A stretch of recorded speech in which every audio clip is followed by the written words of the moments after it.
Okay, testing. Now it's working.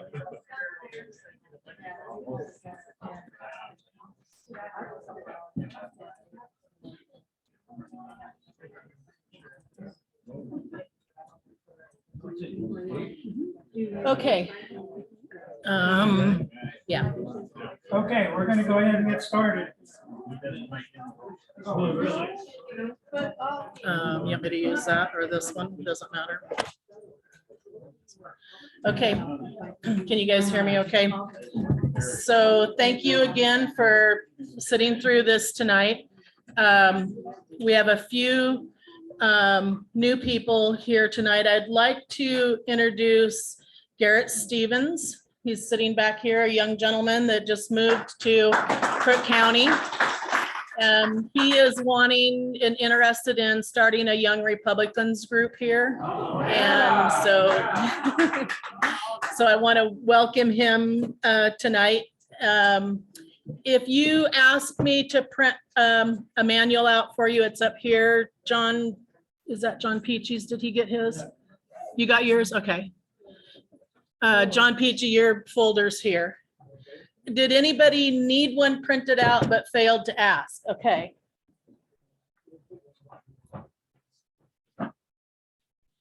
And there's another one there. Anybody else need one? Okay, good. We'll kind of, is anybody here tonight that didn't get a chance to watch last time's session? Okay. So I'll do I sent out the link to it. It's on YouTube. It would be great if you guys could get a chance to go look at that. It's about an hour and 10 minutes long. So that'll kind of give you the, you know, why you want to be a PCP and the roles and all of that good information on the why.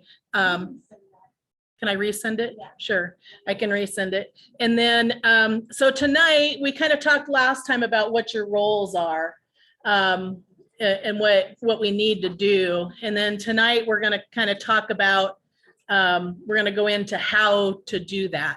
And just remember, there's not any right or wrong way of doing, of reaching people. It's gonna be whatever works for you. And we'll talk about some different ways of reaching people. We left off on page 11. We finished page 11 of the manual. I think we should look at Samuel Adams' quote one more time. And let each citizen remember, at the moment he is offering his vote, that he is executing one of the most solemn trusts in human society, for which he is accountable to God and his country. So as we go through this process, I know most all of us in here have somebody that we're absolutely accountable to. And so what we do and how we do it and who we're voting for and why we're voting for them all matters. So we want to think about those things as we move along.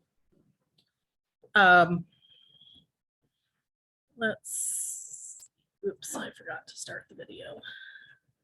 I'm gonna put this down here, just otherwise my screen share isn't going to record. So, okay, we're gonna go a little bit over the founding principles. They talk about what the United States was founded on. All of this stuff, all of us in this room should already know that, but we'll just kind of run down through it. Freedom, you know, to us, it suggests a open-ended sense of autonomy. We're free to do whatever we want when we want. The founders used the words within the context of the constitutional and moral order.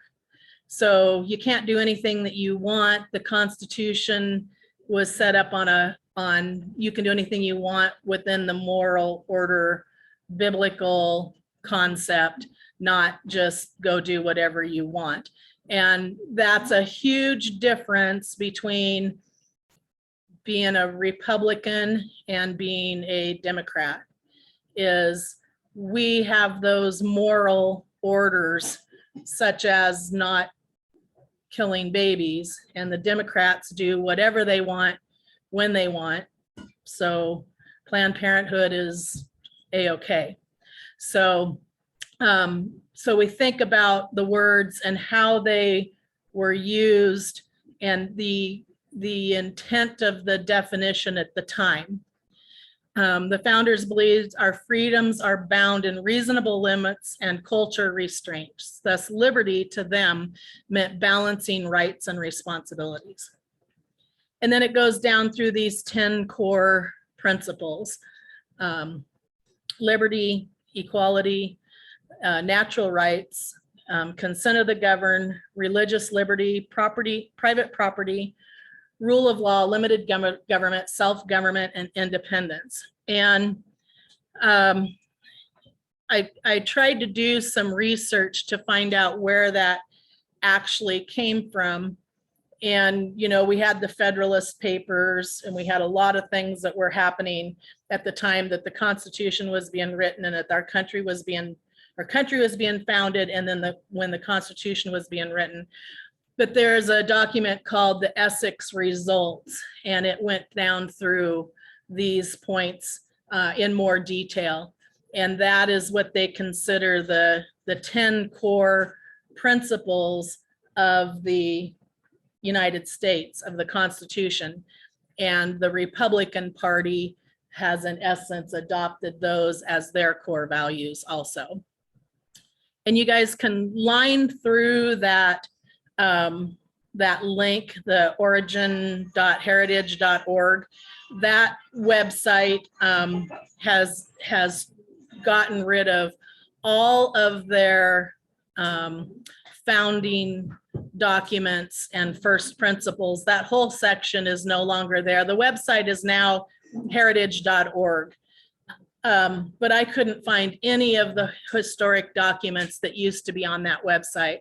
So I used the Wayback Machine and went back and looked, and they used to have all these founding principles and all this really good information on that website, and that's all been scrubbed now. So I have not found another site that will give us that information. One of the interesting concepts that was on that site, let me see if I have it. No, I think I closed it out already. But one of the concepts that was on that the Essex Result was the importance of the founding documents and the original information, and how important that is moving forward for time to come. And it was kind of interesting that this heritage.org scrubbed those documents off when the documents were saying it's really important that we have these documents available to us. So then it goes down through the core values of the Republican Party. And I'll let you guys read through this. I'm not going to, spend a lot of time going over this. You should, as a Republican, already know those or have a good idea. And if not, then I'll let you, take the time to read through those. If anybody has any questions after you read through them, let me know. They're pretty self-explanatory. With our redistricting, as you know, our Oregon congressional districts have changed, and we now have 6 congressional districts instead of 5. And so they really gerrymandered the lines, so they thought.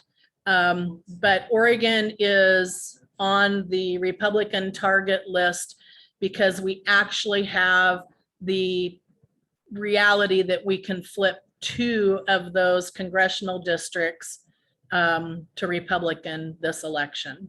So we could end up with the CD2 should still be solid with Cliff Bentz, Republican.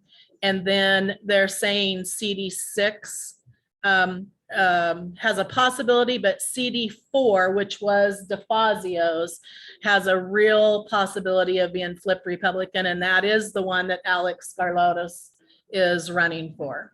So Oregon is on the radar for the RNC to send money to, because one more Republican seat in the US House will make a big difference. Jody, Mhm. I don't know if I'm not seeing something, but it looks like it's just five. 1, 2, 3, 4, 5, 6. Where's? 6, Yam Hill, right there. It's a different color. The greens are close, but this was a map I scoured off the internet, so I had to go with the colors they had. So, yeah, there is 6 there. And then if you want to know how the counties break up and which district they're in, then the next little chart shows that. So like Crook is, our entire county of Crook is in CD2.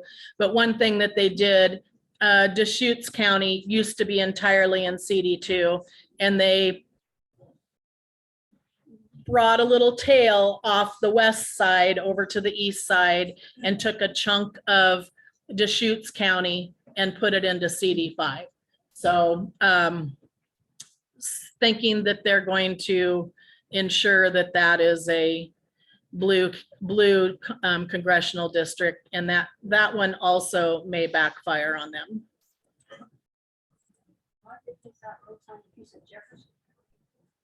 Well, why did they come across to the east side? Yeah, it doesn't make sense. And they did not, in my opinion, follow the rules of redistricting on, you're supposed to have a steady pathway through the districts. And when you're going from the east side to the west side, the way that they've done it, it's real sketchy. You're supposed to be able to travel within your district with ease for representation so that you can participate in what's happening in that district. And so that,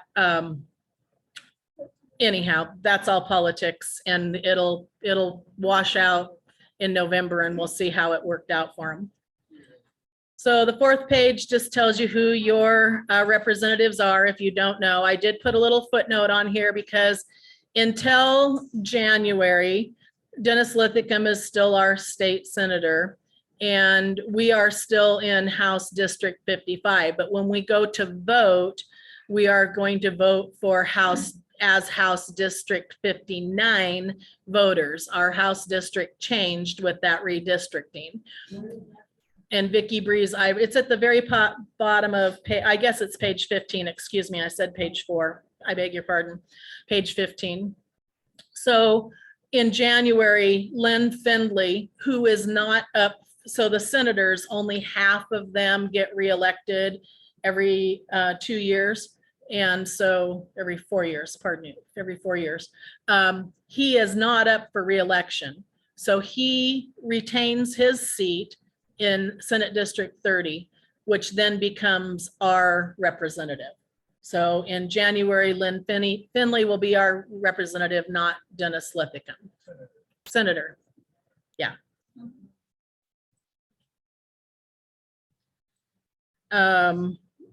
I've listed there's a list here where you can go and get the whole list of the House of Representatives and the senators. It'll give you the list with their emails, their phone numbers. It's just a good thing to have handy in case you need to reach out to them.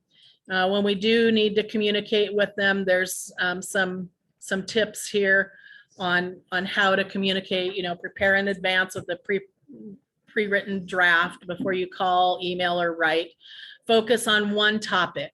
So the way it works internally at these offices is when constituent emails come in, they get moved into topics, so that if a legislator needs to say how many people are for blowing out the dams in Klamath County, then all the emails that were for that are put into a folder, and the legislative assistants just need to go look and see how many is in there and can instantly tell that legislator that there's been 250 emails that have come in favor of blowing up the dams. if you put more than one topic on an email, then a lot of times those just go in a miscellaneous file or whichever one might be hot at the time, or whatever that legislative assistant decides to do with it. So if you're better off to send multiple letters, each a different topic, than to try to put everything into one letter.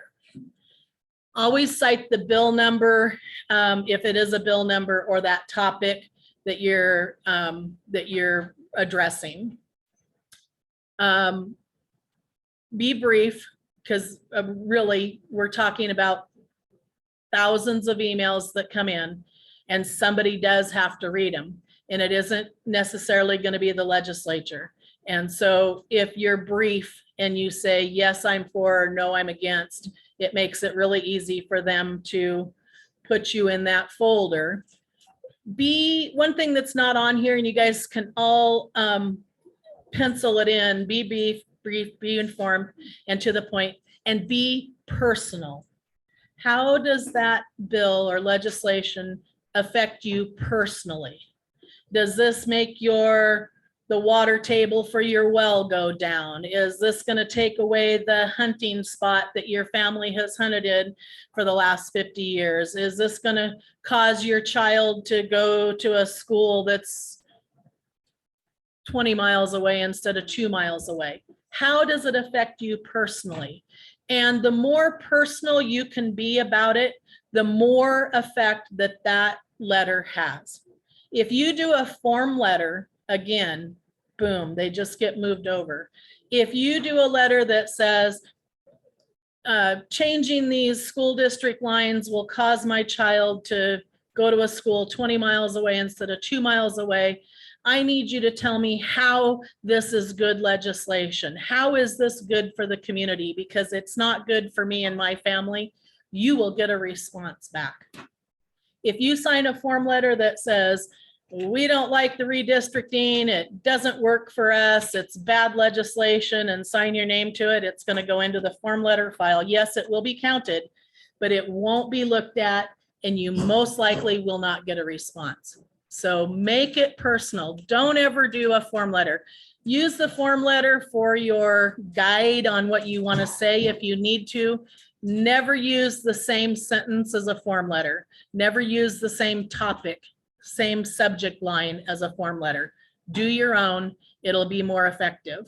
Is there a difference between snail mail, what they receive as snail mail versus like an email? The snail mail, quite frankly, goes in a basket until somebody has time to scan it and get it into those folders. They do get read, they do get categorized the same, but because of the world of electronics, they take more manpower, and they will have the tendency to sit longer than an email will be read immediately and put in its proper place. And I know it sounds like just moving an email to a folder has little, it makes it feel like there's little concern. But a lot of times these legislatures have a lot of bills going at the same time. And as they're heading to the floor, they'll ask their assistants, where are we at on this bill with my constituents? Well, you have 1,700 emails that are opposed to it, and you have 20 that like it. And that's the last thing they hear before they go to the floor to vote. So it does matter. It does make a difference. But also, if you wrote that personal reason in there, in that letter, it's going to get, and you want an answer to those questions, you will get a response. Be clear on your expectations. So what do you expect them to do? Do you expect them to vote no on the bill because it affects you personally for reasons XYZ? Do you expect them to vote yes? Whatever it is, what are your expectations? Spell that out. Be polite, be respectful.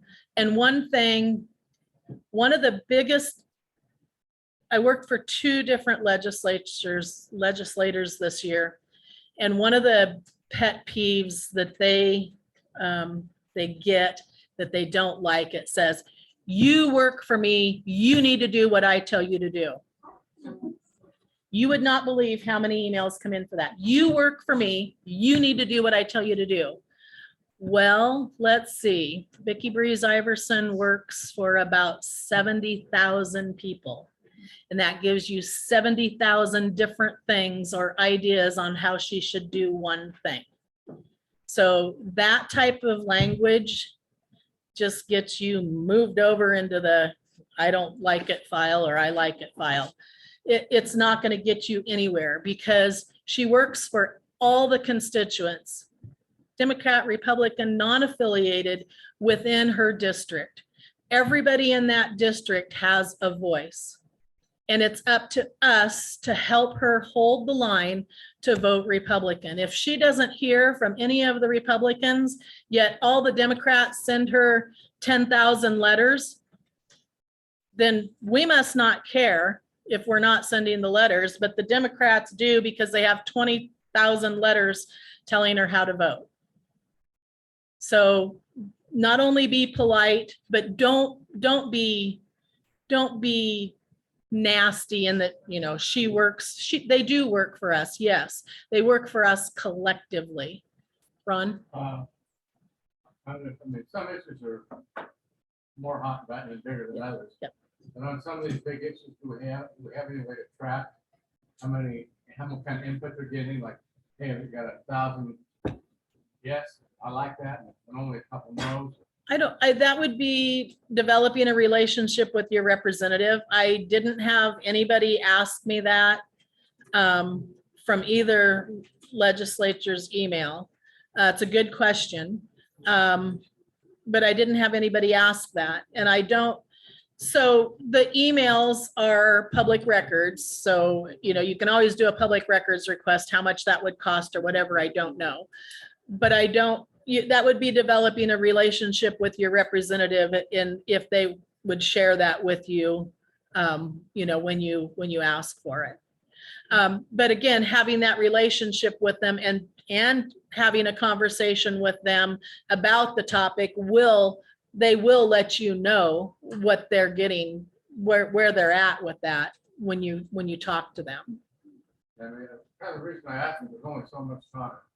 Yeah. And some issues really need attention, others are like, well, you know, Yeah. I'd rather focus my time on that issue. Yeah. If we knew about it, we could have a rally call to everybody, hey, this one needs some input. We tried that last session by having the legislative committee where we broke up all the House bills.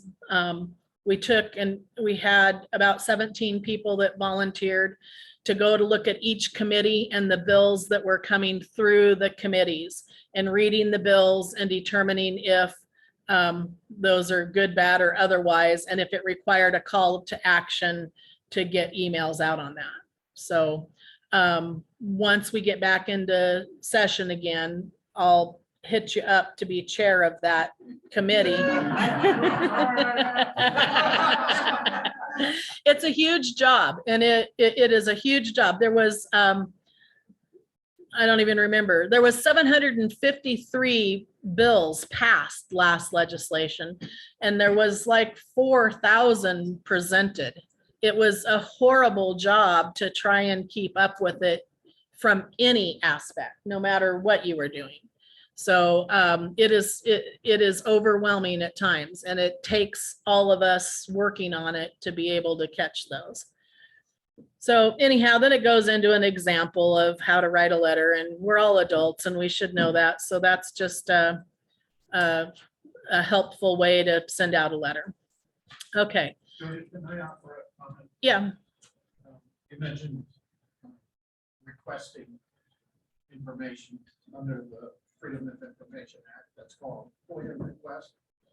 It's curious that public agencies will try to dissuade you by sending you an over-the-top figure on the time and what their estimated costs. If you ask for the information to be delivered to you electronically, the only thing they can bill you for is the time it takes to do the search for the key words that would bring up those electronic documents. So don't ask for hard copies, ask for it to be delivered to you electronically. And if they give you some outlandish number as to the hours of the time that they'll have to charge you to meet that FOIA request, just press. Yeah. And not to contradict what you said, but FOIA is federal. It's a public record request for state or local. FOIA is a federal. If you, well, you can have your request. If you say you're doing a FOIA to a state agency, they can send it back and say, I can't help you. We don't do FOIAs. Some agencies will play that game. And now you're 2 weeks out or whatever time they took to get back to you. So just remember that it's a public records request if it's Oregon or local. Okay, voter databases. So as PCPs, you guys have access to all kinds of data. And if anybody, any PCP wants to have access to the data, you just need to let Mike or I know, and we can get you signed up to be able to have access to the Republican data center. You can go do your own searches that way, or I can still do searches for you. Everybody should have received your precinct list of registered voters.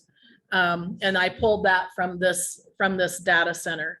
So on this data center, I can go and Garrett, will I embarrass you or put you on the spot because, well, Garrett asked to join our Republican Facebook page.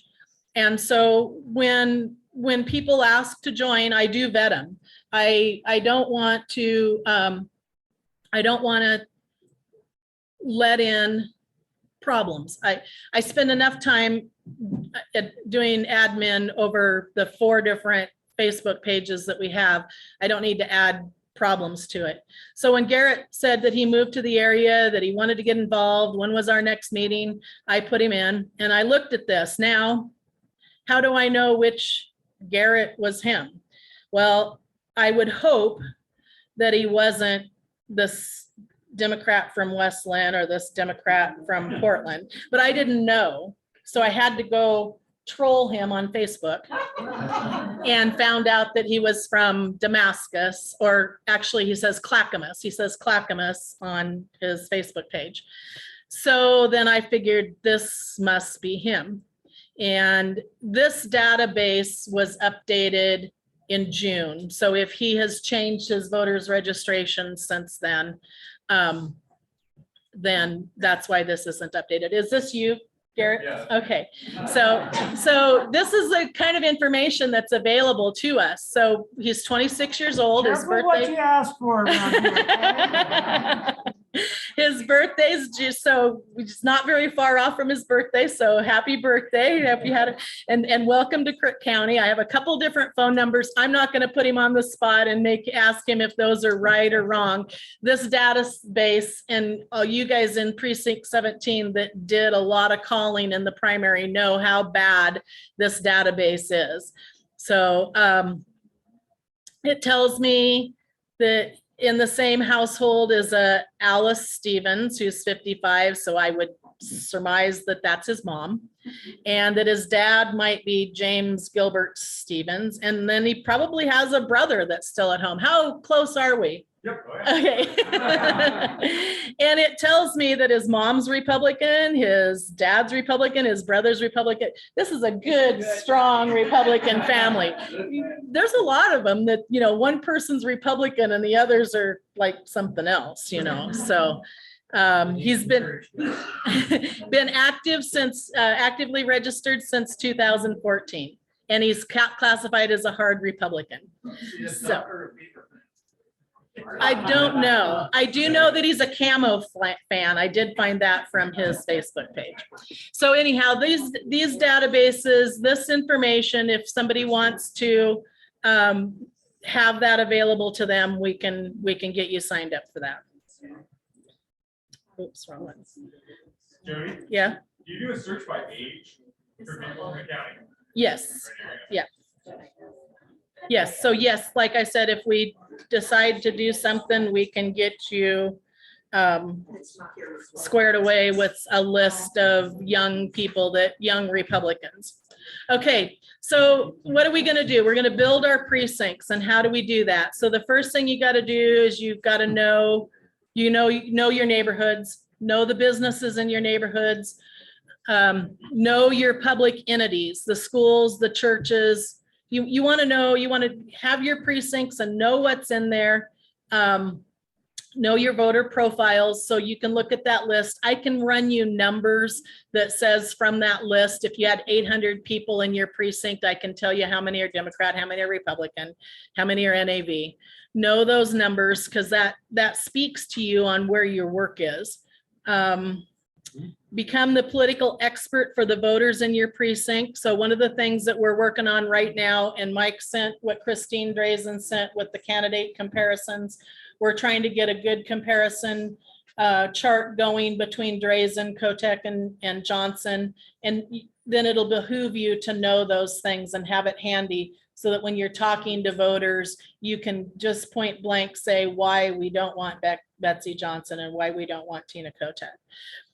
And become the go-to person for advice on party affairs. So a lot of times we have neighbors that want to be involved, they just don't have time, their kids are in sports, or they have other commitments, or their job doesn't allow for it, but they want to know what's going on. So if you can develop those relationships with neighbors that are Republicans, then you can always answer back to them. And one of the ways that you can do that is, I don't really suggest using Facebook because Facebook is so controlling, but there's other things like Telegram or Spark, not Spark, Signal. Signal is the best best way to communicate with people because it's encrypted end to end, so nobody can get your messages. Not that we have anything that we don't want anybody to know, but as you meet your neighbors, and it doesn't matter if they're Democrat, Republican, or NAV, as you meet your neighbors, you want to get phone numbers from them or emails from them so you can communicate with them. So you can let them know. You can send an email out that says, hey, we're going to be down at the Crook County Fair. We have a booth, stop by with the kids. We're going to have fun things for the kids to do. And you're developing a relationship with your neighbors, whether they're Republican, Democrat, or otherwise. If you can develop that conversation with them, and be able to give them information and go back and forth, then you can speak to them. And when push comes to shove, if they have a question or want to know something, they're going to look to you to get that answer. So the more that you can learn your neighbors and the people in your precinct and have some way to communicate with them, the better off you are on being able to flip these tables around. We always want to have a timetable available. So, you know, we have November 8th, is it the 8th? Yeah, coming up. There's going to be filing deadlines coming up August 30th. And so we want to know how much time do we have. We want our calendar to show us when the voters pamphlets are going to be coming out, when the ballots are going to be mailed out. Because once those ballots are mailed out, you have a very short window of time to reach people. Anything that you want to say to people, the message you want to get out, we need to do it before the ballots hit the mailbox, because a large percentage of people already have their minds made up. When their ballot hits the mailbox, they mark their ballots and they turn them in. And it doesn't matter what you say to them after that point, because they can't go retrieve their ballot. So those timelines are important. We need to know when the 11th hour is. When does our message have to be out?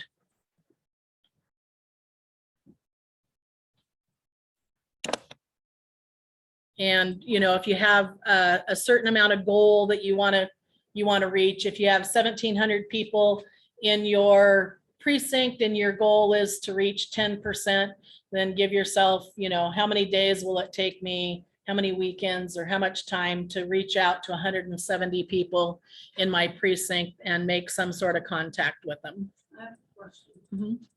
Last time you assigned a certain number of people to each person, each PCP and the precinct, Yes, because if I looked at precinct map and know, everybody that lives on this street's close to me and that street, but somebody else might have the same idea and double over.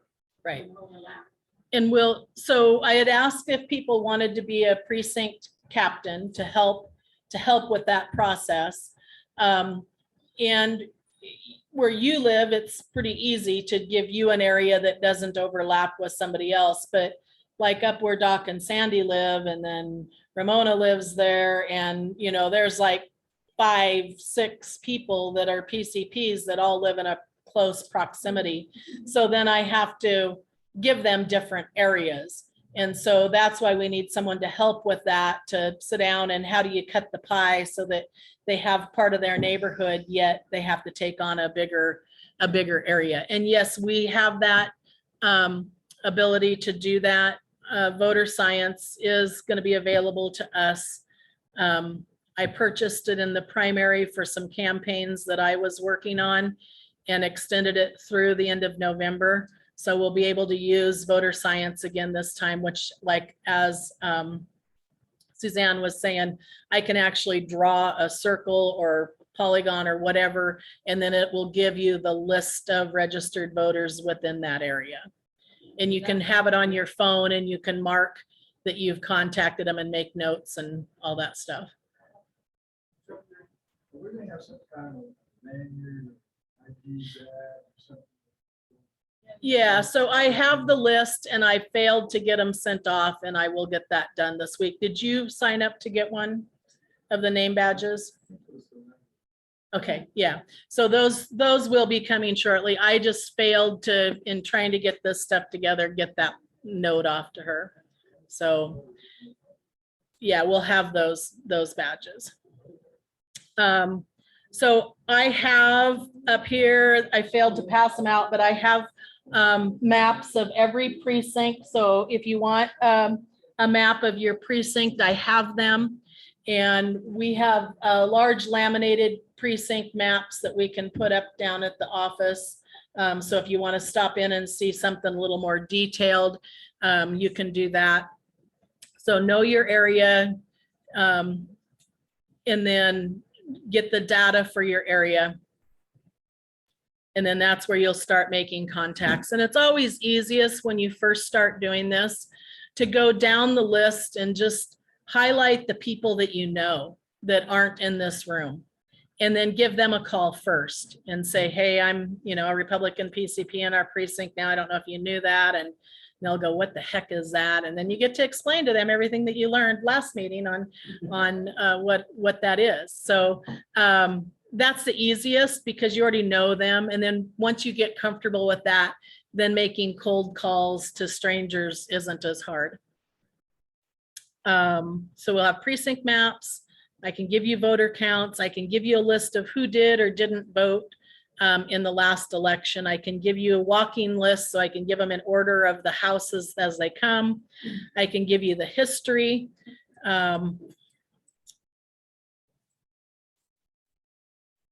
And then it says divide your precincts into sub areas, which that's what we'll do.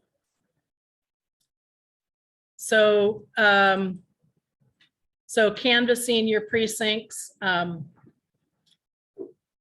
Again, when you have the voters list, you kind of know if somebody's a Democrat, then, you kind of have an idea how they're going to vote.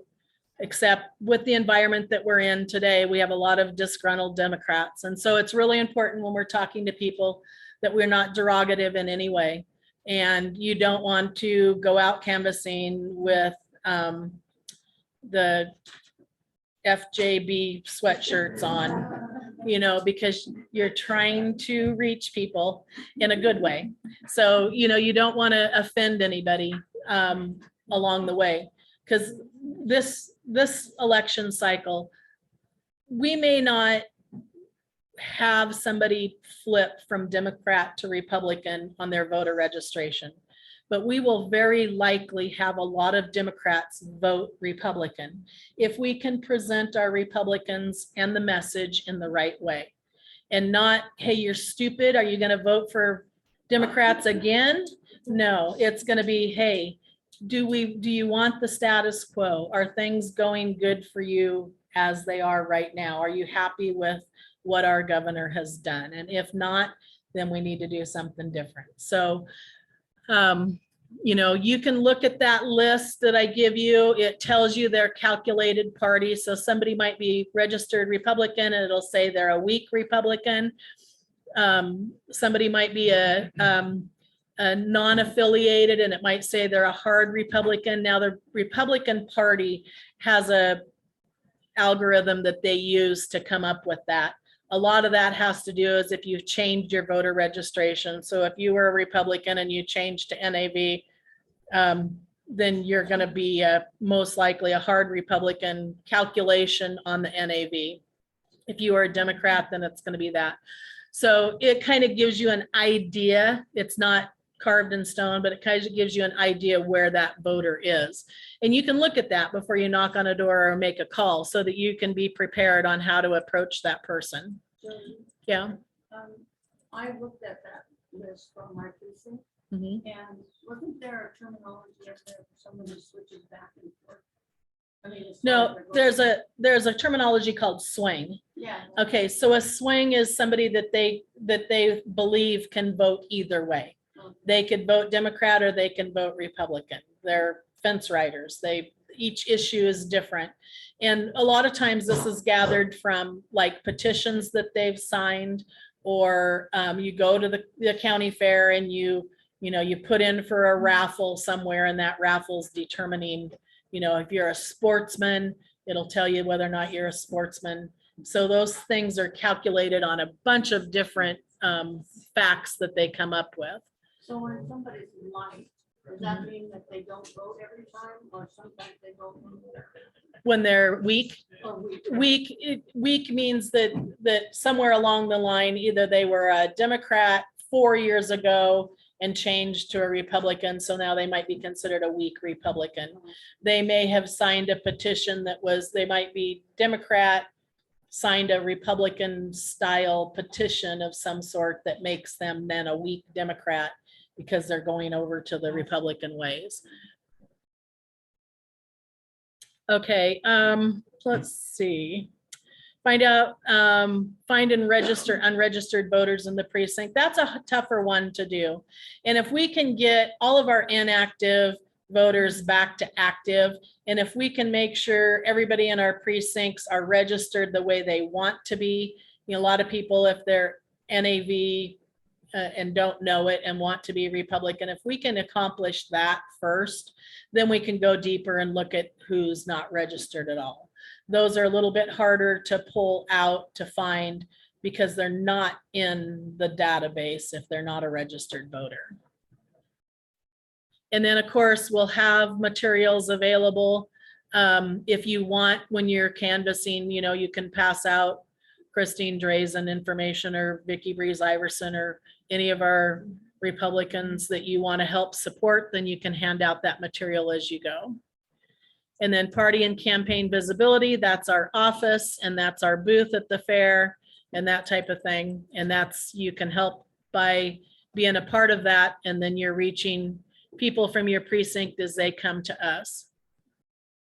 And a lot of times people want to help, and there's in fact, that's how we have gotten several PCPs in this room, is they started out by just wanting to be involved a little bit. They just wanted to come help at the fair booth, which is great. Come help at the fair booth. And then they find out that there's a little more to it, and there's a little more to learn, and there's a little more fellowship going on, and then they come around, and now you guys are all PCPs. So so we invite those people in if we're recruiting them just as volunteers or just to tag along. If you have a friend that just wants to hang out with you while you're at the booth, all that's good. All that's exposure for them and learning process for them.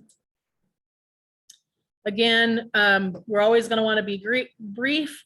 We want to listen to them, want to be friendly, answer as many questions as you can, confine yourself to general party principles and not specific issues.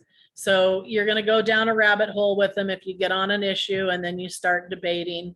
And that's not what we want to do when we're standing at their doorstep. We want to just be friendly.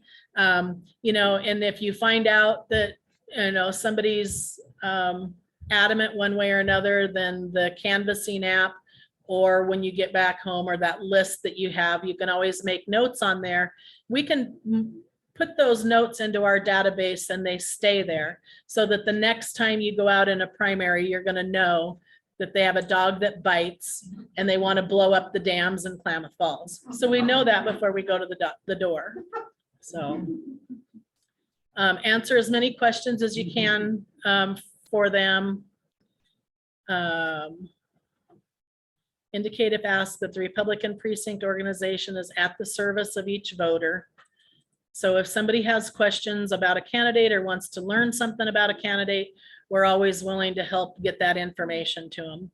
Leave your name and contact information if they have more questions and you need to move on, or if they want to give the information to another household member or a friend that isn't there.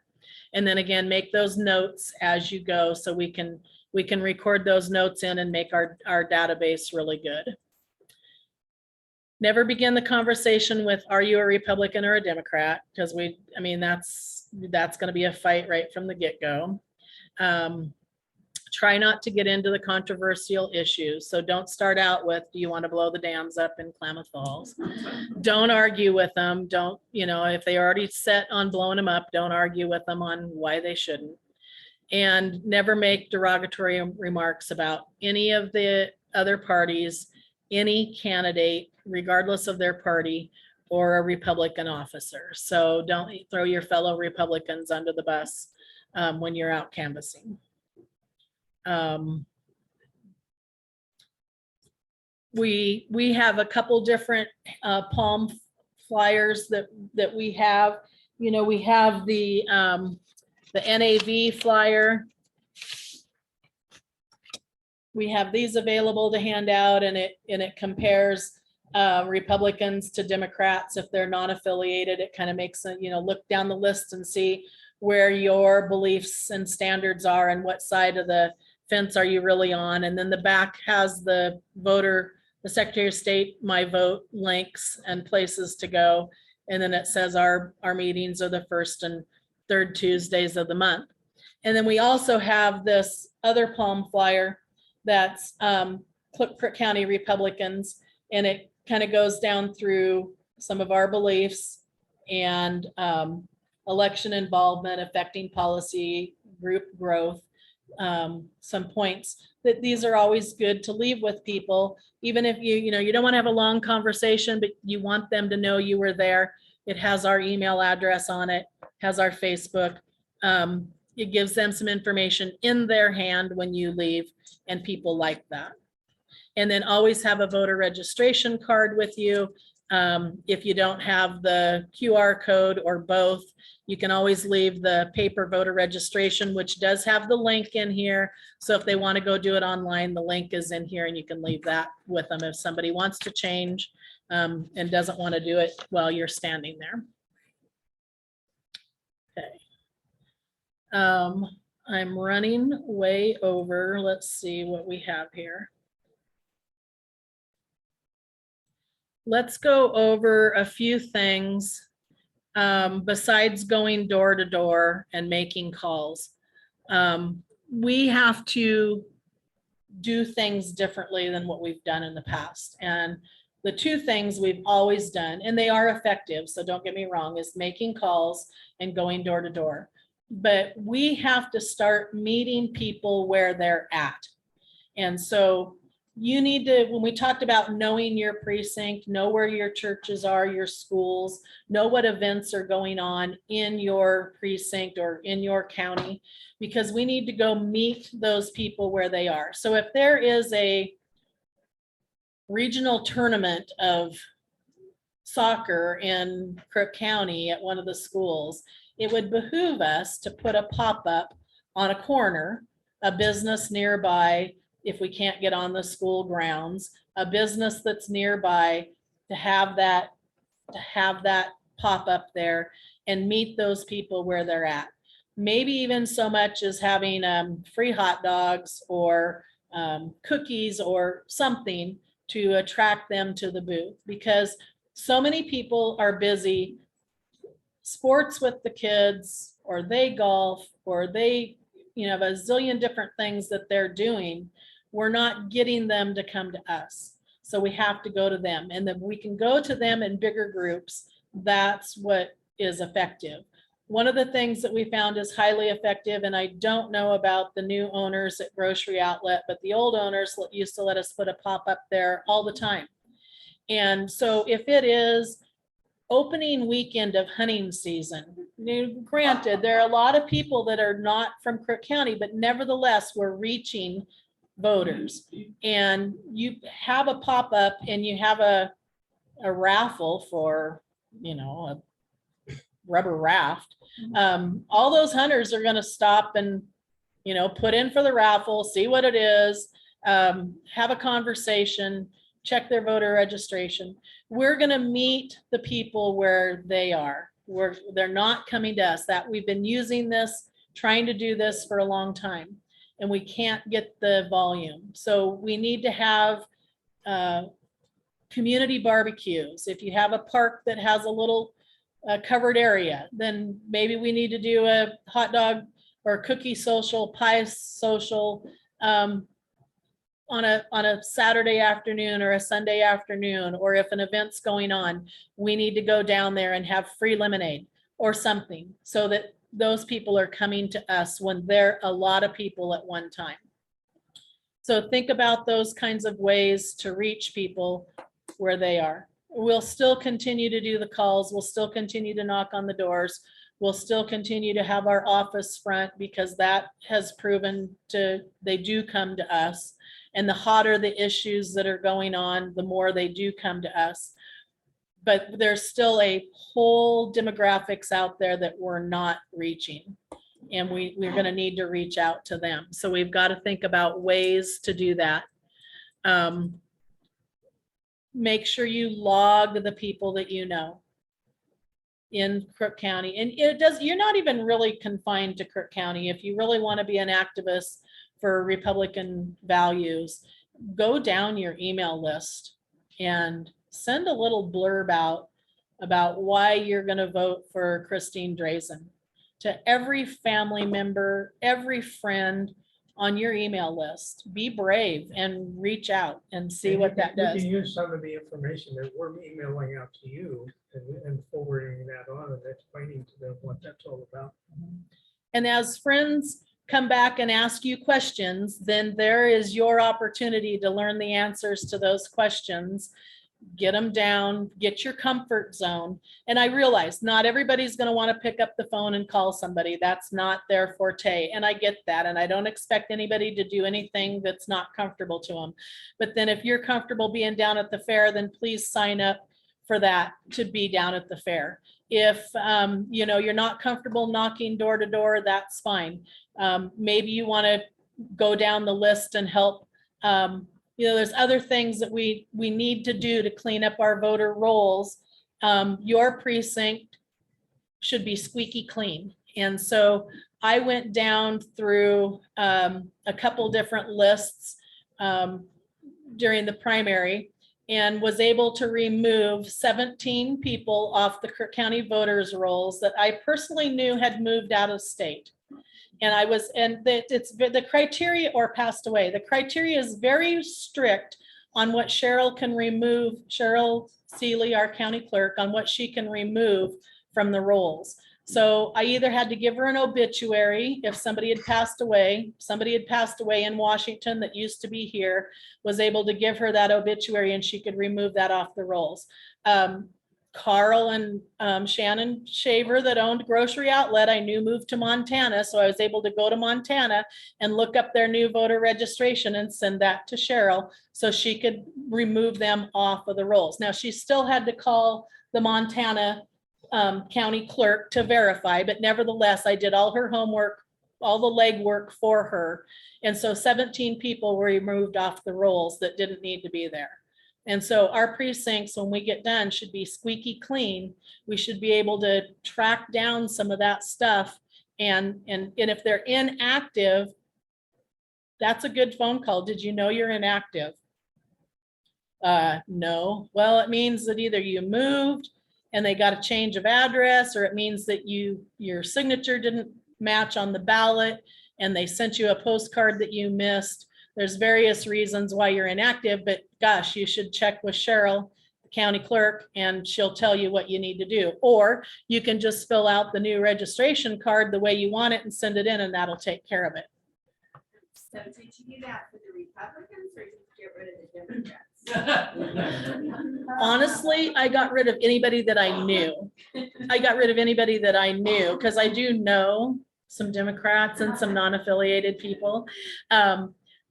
It's important that our roles be clean, and Cheryl's hands are tied.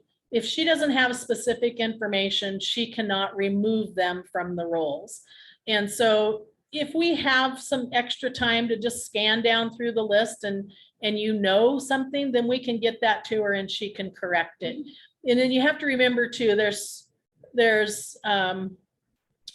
18,000 registered voters in Crook County, and there's 3 people that work in the clerk's office, and elections is only one aspect of the clerk's office. Now they do a phenomenal job down there.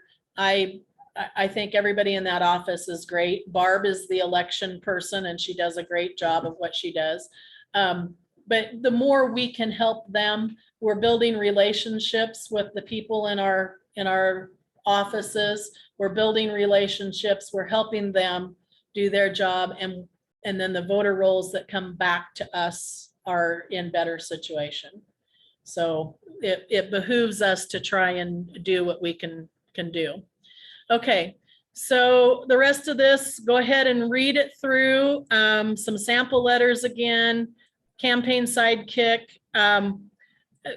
Again, I can sign you up for that if you want. It's a horrible software in my opinion, but I can sign you up for it if you want. There's a whole list of different ways you can volunteer, big old long list. So make sure you look at that and pick 1 or 2. And the primary, we just went through that, and the get out the vote is kind of what we just talked about. Goes through some voter registration requirements, if you didn't already know that, and then the timelines on when those ballots are mailed. So if you're going to make a timeline on when we're going to be done talking to people, the ballots are mailed 21 days before the election. So we mark that on the calendar. And everything that we want to say to the registered voters in our precincts needs to be said by then. Okay, does anybody have any questions? Okay, that's it. Good job. Thank you.